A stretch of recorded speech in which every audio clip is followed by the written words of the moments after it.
Hey friend, welcome to Wetalk where we talk duh. It's your girl Demai and I have Ashley here. yes ma'am. So we're back with another episode. So we're just gonna be diving into a whole bunch of stuff. So y'all just tune in. So we getting started. We doing a little crochet style and I see my jailbird raised. But we gonna be cute at the end. So yeah, we about to get into it. Period. Let's get into it.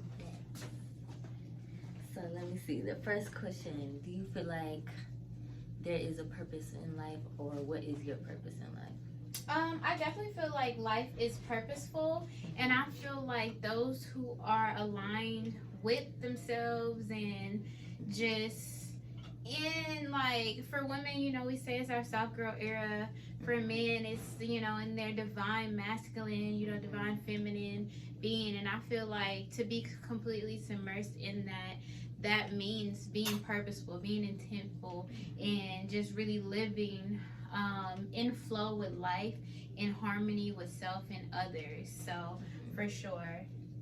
Yes, I feel the same. I feel like everybody is meant to do something, whether that's, to entertain or to bring positivity, bring love. I feel like everyone has a purpose on earth. Right. Everybody is here for a reason. Let's see, let's get into health and wellness. So what does health and wellness mean to you? Because, the mind is the body. If the mental is not right, the physical is not right. Right, exactly. So health and wellness to me means again just being in flow, just being your full prime self, being at your optimal, really living up to your highest standard. And that means mentally, that means physically, that means emotionally, spiritually, like, just like the body, we have so many layers of upon layers within our bodies. It's the same on a spiritual level, and I feel like even our body is spiritual. You know how they say that your body is your temple, and it's because your body have all these systems that are stacked and layered upon each other. That is what makes up you, it makes up your aura. So if one thing is a little off, and if it continues to fester and be off and unbalanced, and that could be your hormones, that could just be your mental, that could be your emotions, then it starts like when you get that one thread and that loose thread, and then you start pulling it, and then all of a sudden the whole thing comes undone. That's how I look at the body and ourselves and our health. And that's why I feel like hair and beauty wellness is all in one, because it's telling this one big story. So wellness to me means like you holistically as you, who you are holistically. So yeah. Yes, because when you feel good, you look good. Exactly, and that is a true statement. And then even when it comes to like me doing consultations and things like that, it's always like if there's a physical like imbalance, or like a physical trauma, or anything that's in the physical, that means 9 times out of 10 it started as an energetical issue. So and what that may look like is, maybe you had just had a heart attack. Well, energetically, you may have been holding on to a lot of stuff over the years that built up to this physical manifestation of a heart attack. But where it first started was in your heart and in your mind, and maybe in your emotions, and maybe you carried a little bit of sadness on longer than you should have. Right. I agree. And I know you do yoga classes, so let's talk about that. Ooh, yes. So actually, hold on, let me sip my sip a drink. So actually I am I just started picking up yoga again as a teacher. And yoga is life. Yoga is breath. Yoga is a lot of different things. It's not necessarily always the physical practice of it, because again, everything starts in the mind.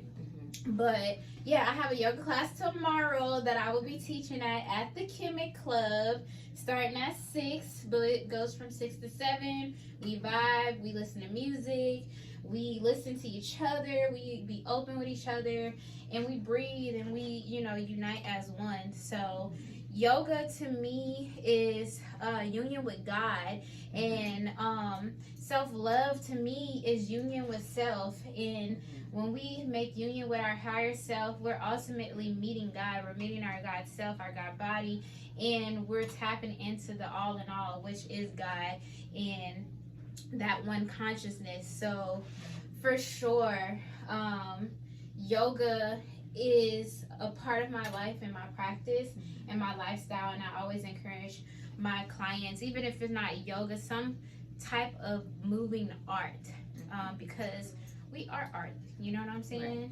So I encourage everyone to, you know, tap into their bodies, get into their bodies, and it really helps when it comes to really understanding who we are.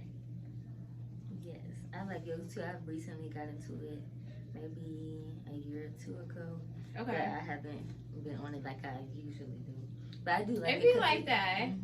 I do like it because it's like a form of relaxation. It's like you can just think.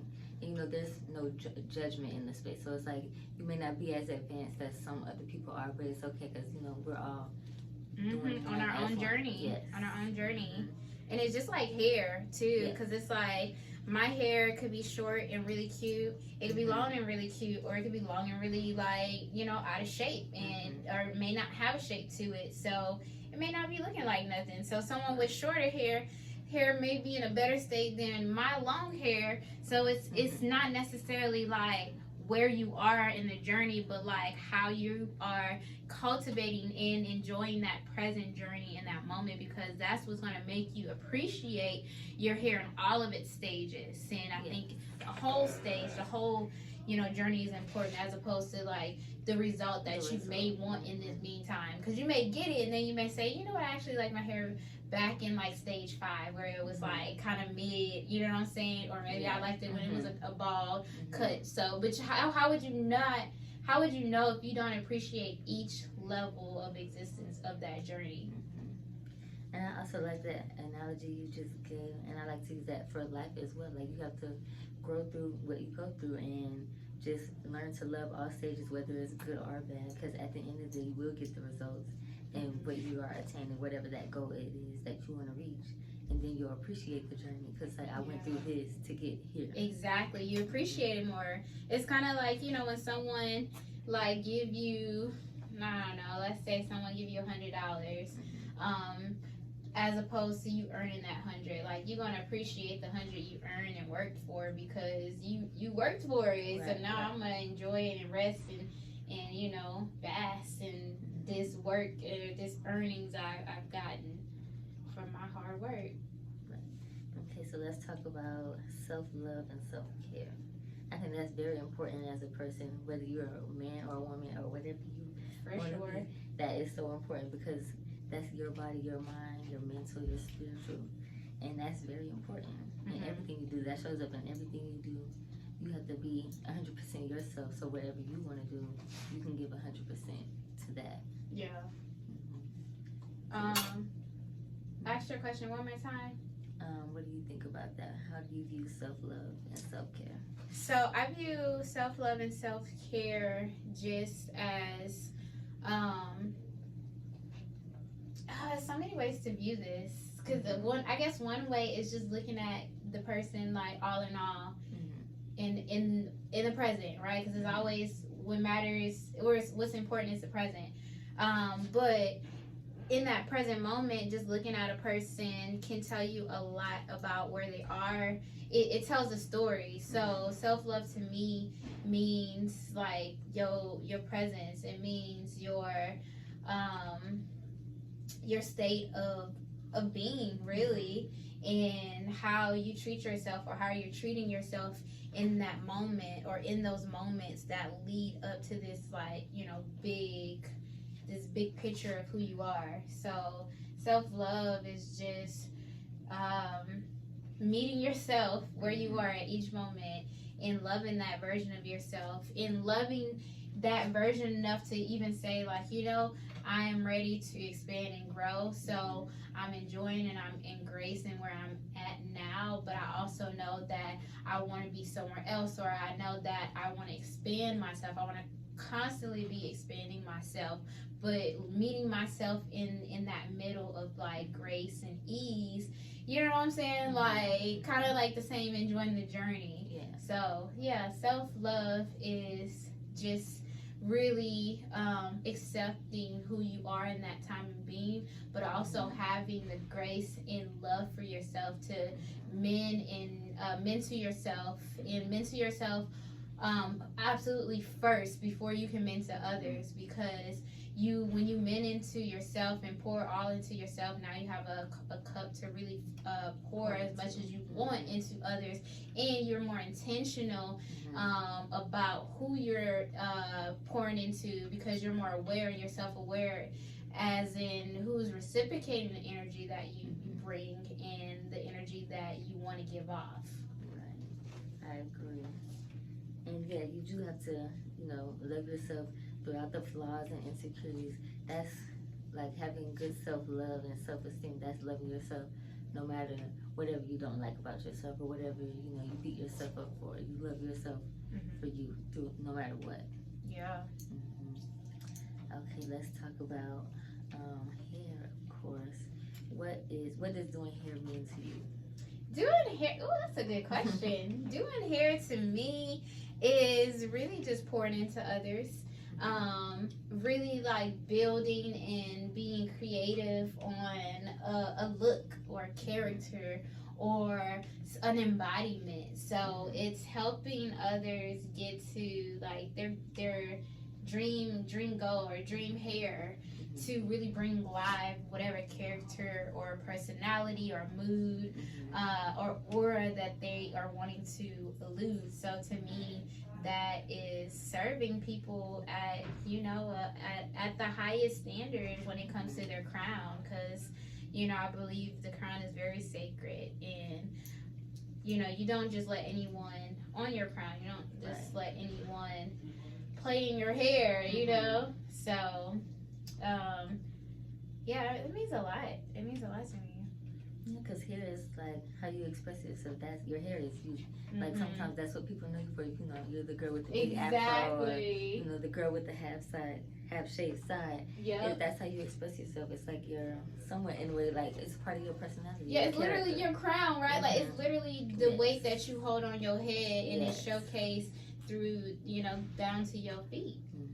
And the more detail you are from the top of your head to toenail on your toes, it really showcases who you are, at least in that moment. And even if you're just not feeling the best, you may even showcase that, and that's okay. Like that can be protection, in my opinion. You know what I'm saying? Because maybe you want to draw in your energy. It's not always about just being out there and loud and bold. Like there's times where you want to conserve your energy, and there's times where you want to bring it out. And I think just learning that about yourself and your moods really help to bring forth again who you are and how you flow in life, and how you want to flow, how you want to show up, when you want to show up. And you know what I'm saying? Like you really get to articulate and be that alchemist of your life. And a lot of people be sleeping on the power of hair, the power of looks, the power of personality, and how combining these things can be very magnetic and like powerful, a powerful tool, Yes. Okay, so let's see. What is one of your best experiences doing hair? Okay, that's a hard one because I feel like there's a lot, but some of my best experiences really just like my clients, like being able to meet so many people from different parts of life and different paths and walks of life, and just being a part of their journey as well. Like I just had two clients who are brothers, and they just went on the Family Feud. So that was fun. Now I could have gone, but it was not a line for me to go. However, that would have been really cool. But the fact that I get these cool opportunities and and like my clients bring me along on their journey, and I get to be a part of like a stamp of a moment, a picture perfect moment in their life, like that is like the best experience for me. Okay. And what is one of your goals with your hair business? Ooh, I have a lot. But a few of my goals is taking it on the road, taking me on the road, building a mobile spa van or bus where I can travel and do what I love to do, which is travel, eat, experience, and be adventurous. I can do that and also take again me wherever I am, and also expanding on my my actual salon, getting a storefront, and expanding my hair business into a full-on hair spa or head spa. Yeah, hair spa, head spa. Okay, So yeah. as y'all can see, this is the finished product. Yes. But thank you, girl, for doing this with me. I love all the feedback you gave, girl. Do you have any other advice or tips or things like that you want to share before we go? Yes, just be you, and get creative with yourself. Like really, like find your highs, your lows in between. Like whether that's your hair, your whatever that self love means to you, whatever hygiene means to you, whatever. Let's see what else. Like just get real detailed about yourself. Fall in love with the depths of yourself and really like push the limits of your creativity, challenge like even some of the things that you may think is a little out there. Like I challenge you to just really pull out the creative aspects and details, like the small details about yourself. Like even when it comes to your styles, see what looks better with your eyes, what brings your eyes out, what brings your lips out, what brings out your favorite features. Play with colors, go from the color spectrums, go with different lengths, and even do like abstract things. Like me personally, I love abstract art, so a lot of asymmetricals, as dramatic or as mild as you want, but just really find like all of the depths and the creativity and expression that you want to express within yourself. Because how would you know that you like a certain style or a certain curl or a certain, how would you know if you haven't really explored the depths of that and what that looks like on you and how people receive you from that. So that's my last thoughts. Okay, and tell them where to find you. You can find me at Crowns Enchanted on all social media platforms, and also in Marietta, Georgia, if you want to come in for your own creative, personalized beauty concierge services. Yes, book with her, y'all. She the best. Thank you. Peace, y'all. Peace.